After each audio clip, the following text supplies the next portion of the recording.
I got new blue light glasses and I'm not sure how I feel about them. My husband really likes them, but I love the big glasses look. I'm just like, are these too big?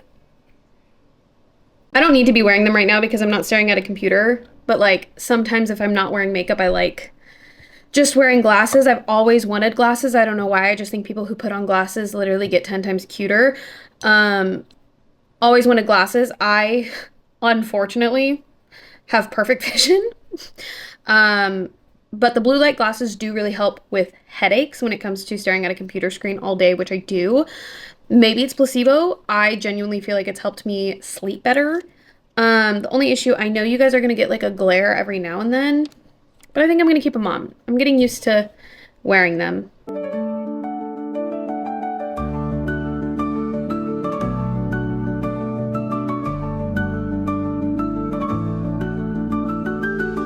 Welcome back to my channel. My name is Nick Webb. Welcome to the web. We are just continuing with this ambiance, hot tea and snack chit chats. I've been loving it. It looks like you guys have been loving it. I'm gonna keep doing it. I am gonna take the glasses off just because I saw in the viewfinder the little glare, and I know if I was watching it, it would piss me off. So here's my bare face. I had a pimple that I popped. Now it's a little Marilyn Monroe-esque. Ignore it, okay? Today, I'm drinking yet another peppermint tea with a mug that says, "Trust in the process," which is very intentional for what I want to chit-chat about today. And then, guys, I did something incredible for my little sweet treat. Last video, I did a strawberry mochi ice cream, which I still have because I have other sweet treats that I get through. I did something so genius. I mean, you can probably tell. I covered it in chocolate. So it's a chocolate covered strawberry mochi. Stop. Let's do a taste test.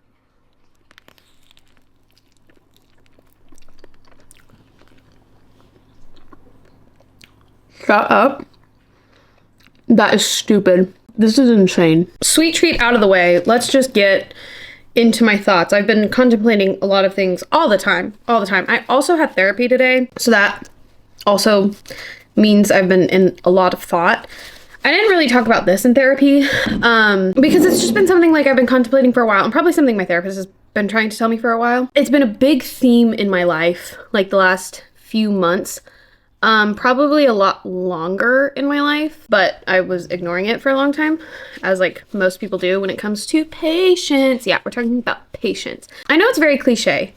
It's very like, have patience, but I want to talk in the, I thought I heard a cat. I want to talk in the like the grand scheme of just life in itself and like things I'm really learning. I told my therapist this morning that the theme of my life, the last few months specifically, has been putting into practice, letting go, more specifically, letting go control, and really surrendering to the fact that I know I always get what I want. It's just not up to me how I get it or even when I get it. And that itself, the when, a little bit of the how, but mainly the when is something I've always struggled with because what do you mean I want it right now?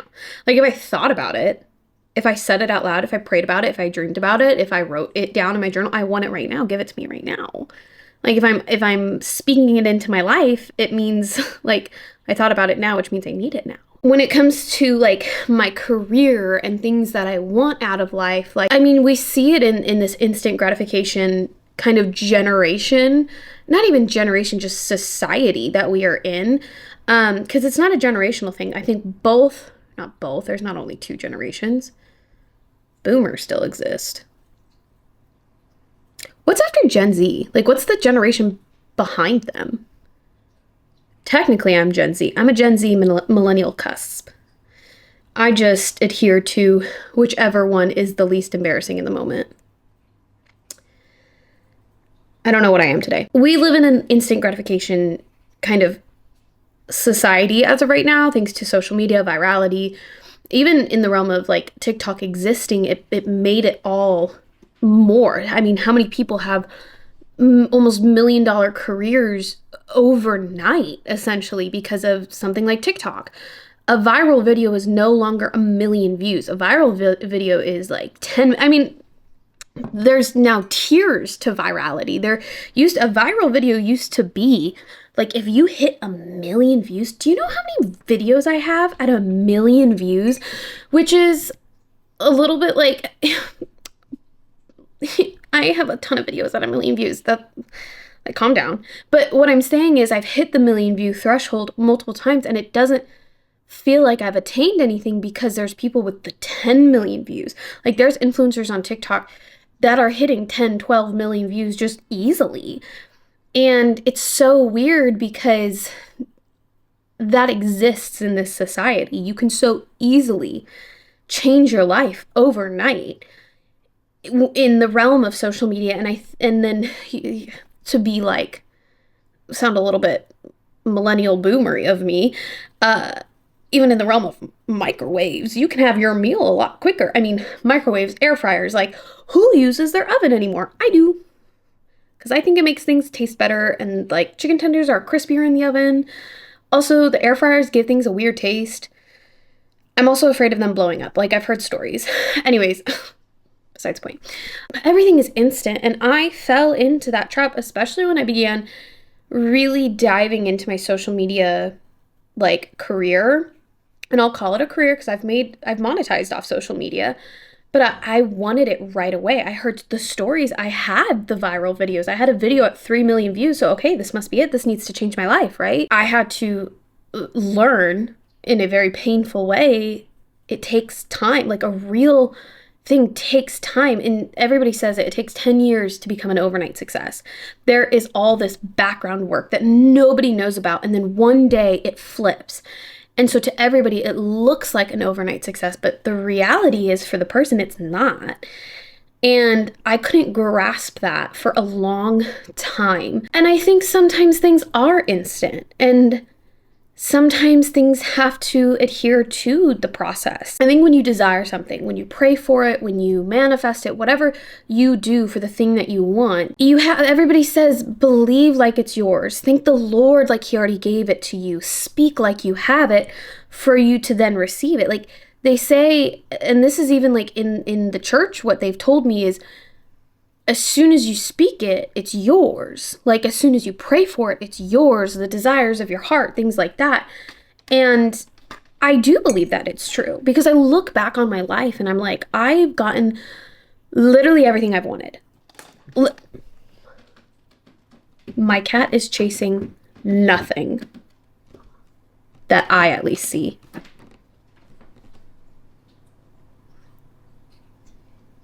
I don't want to know what she's seeing. I've gotten everything I've wanted in life.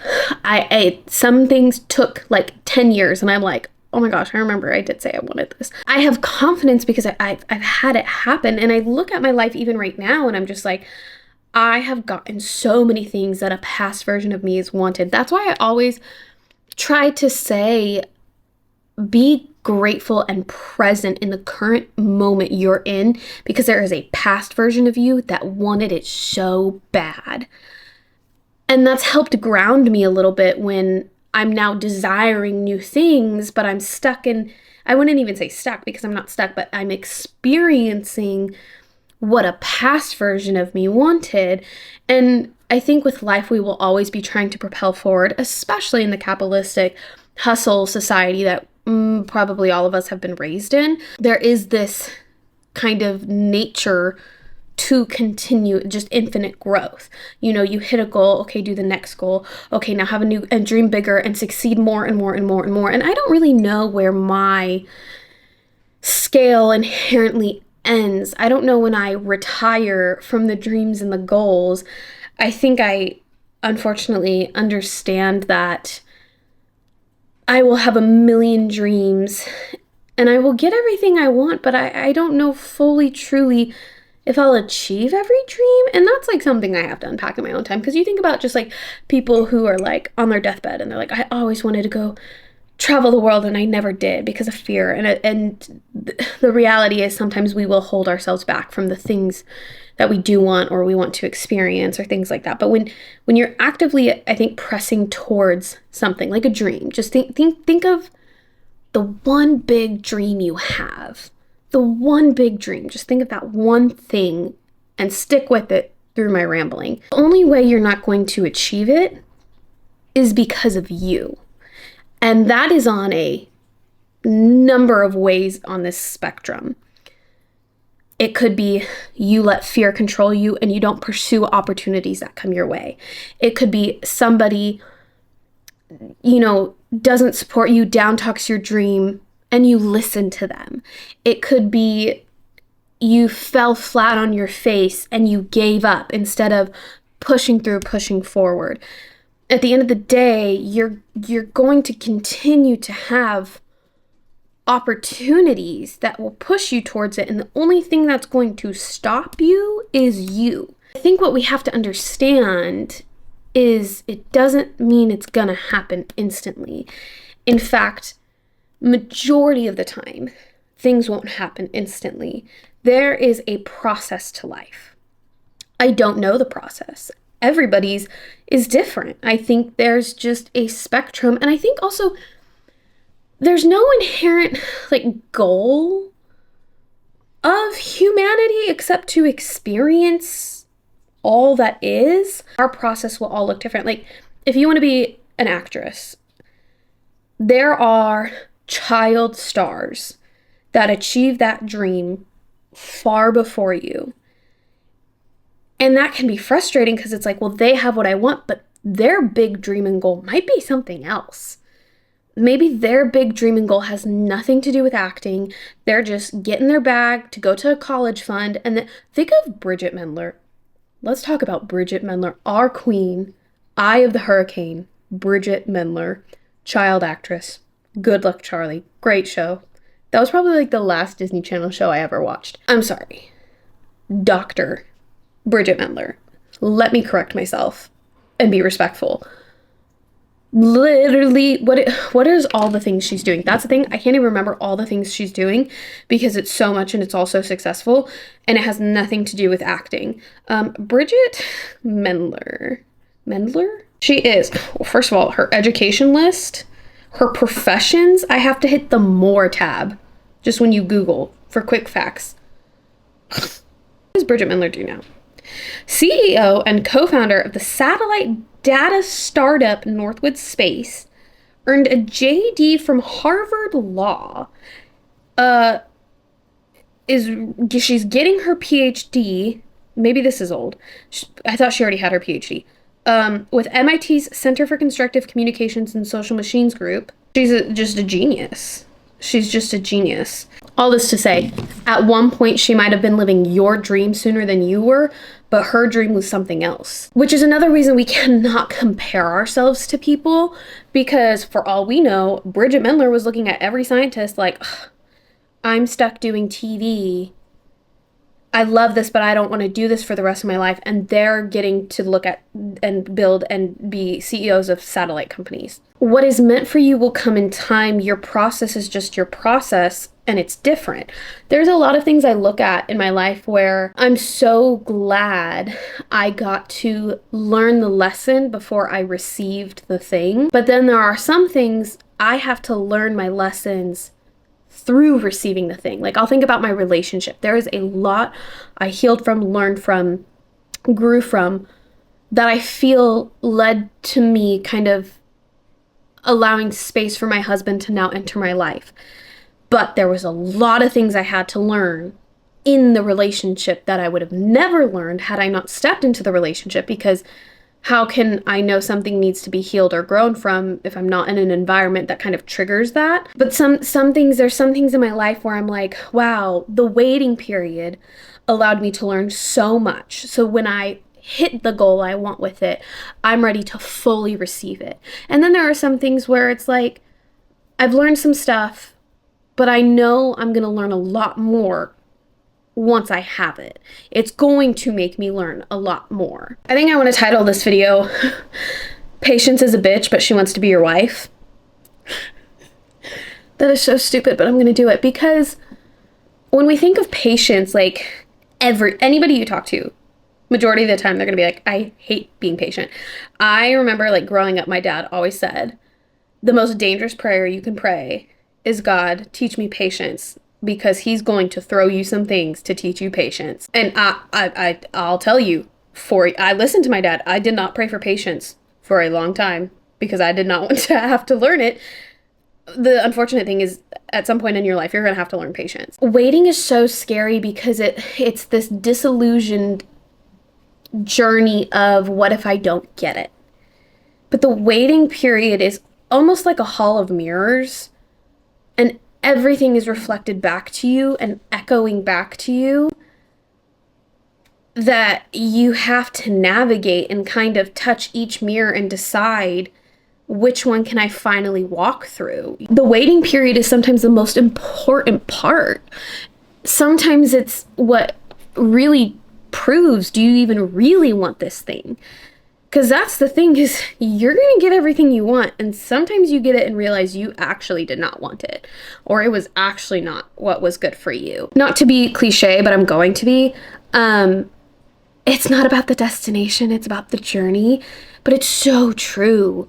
That's something I've really learned diving into social media is, had I gotten the overnight success, I would have failed and embarrassed myself so many times because I didn't understand fully the world of social media. It's like when small businesses do go viral. Like, I literally watched a video the other day of this like brand of something that was gonna work with Chamberlain Coffee, and they turned her down because they knew they did not have the manpower to supply the demand that Chamberlain Coffee could unlock. And that's a thing, like so many small businesses, they get this overnight success, and a lot of the times they're overwhelmed because they were not set up for it. And going viral, like as a small business or as kind of any person, the overnight success is not a bad thing. You shouldn't fear the overnight success. There's the balance and the duality of it both, of do not fear overnight success, but surrender to the journey. Have both.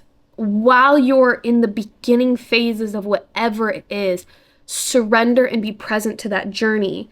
But if/when the overnight success comes, ride the wave, have fun with it, but be grateful for the time. You're never going to get this time back where you're in that hall of mirrors with all the lessons that you need to learn just staring right back at you. Because when the overnight success comes, things are going to move and be at different speeds where you might let some of those things fall through the crack and you'll never revisit them, and they can cause problems in the future or trigger things. And success isn't bad either. Like, I know I'm making success sound a little bit scary, but again, it's the balance of both. I think we've idolized success for so long, and we've demonized the waiting period, the patience, when both are just equal. My therapist said something really good today. She said a lot of good things. That's why I pay her a lot of money. She said everything is inherently neutral until you decide what to label it as. And that's the thing, is success is neutral. Some success for people is the worst thing that could have ever happened to them. Some success for people is the best thing that ever happened to them. The waiting period feels like it could be the worst thing for people, but the waiting period also might be the best thing that ever happened to you. There is both and you will navigate and deal with both things. You will at some point in your life have to deal with some type of waiting period. Surrender to it, enjoy it, get to know it, make it one with you. That's what I say, patience is a bitch, but she wants to be your wife. We've demonized patience.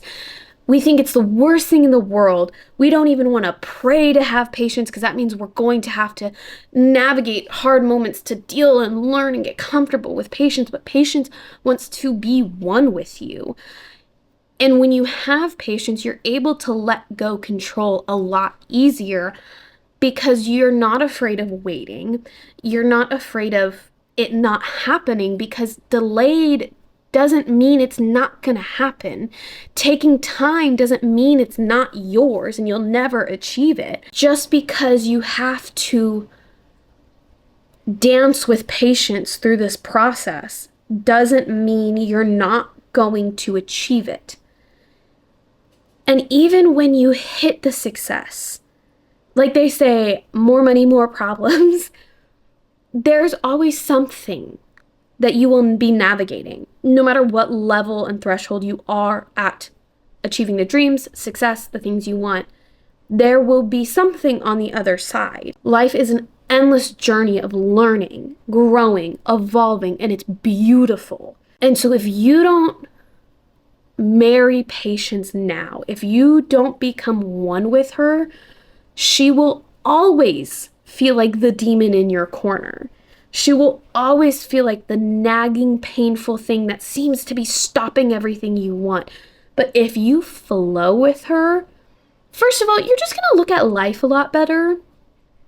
You're not going to look at the waiting period as this horrible trial. You're going to look at it as for the beauty that it is. And when you start to look for the good, you will only see the good. And so if patience is one with you, you're going to see this waiting area as something beautiful, and then you will only see beauty, and then you'll get to the success and you'll see all the beauty in the success. But if you right now hate patience, hate the journey, see every negative thing with it, you'll still get the thing that you want, but you will be trained and programmed to only still see the negative, and you'll have the thing you want and you will not be happy because it will not feel like enough. It will not seem like it's enough. You'll be mad you didn't get it in the time you want. You'll be wanting more to the point of just like undeniable greed that is destructive. So all this to say, trust in the process, because at the end of the day, you're going to get everything you desire, you pray for, you want, you're working for. Nobody knows when, not even you. You will have your overnight successes, but you will also have your 10 years that lead to the overnight success. But through it all, literally just flow and just dance with patience in a beautiful waltz, in a wonderful samba. I don't even remember what samba is. I used to watch a lot of Dancing with the Stars. Side note, I will put this out into the world. I'm pursuing being a traditional published author, and I do dream of being, I don't know if I'd be the first author, but like fiction author to be on Dancing with the Stars. I have a big dream and I get everything I want. So in, I don't know how many years, make sure you vote for me on Dancing with the Stars. That's also assuming that the show is still on the air by the time I can achieve said dream. I know I've been saying a lot of, you're going to get everything you want. And there's probably going to be some things that you're thinking, well, I didn't get this. The things that you don't get, you ultimately didn't need. My cats are fighting again. Trust the process. Patience is not a bitch. She is a lovely, beautiful, desirable thing to become one with. Hold her hand, kiss her gently, take her to a nice dinner, buy her flowers, propose with a very big ring, and marry her hard. Okay, I'm going to stop there. That was the thoughts this week. I'll see you guys next week. Make sure you like and subscribe and share this video, and I will chat with you guys later. Love you, bye!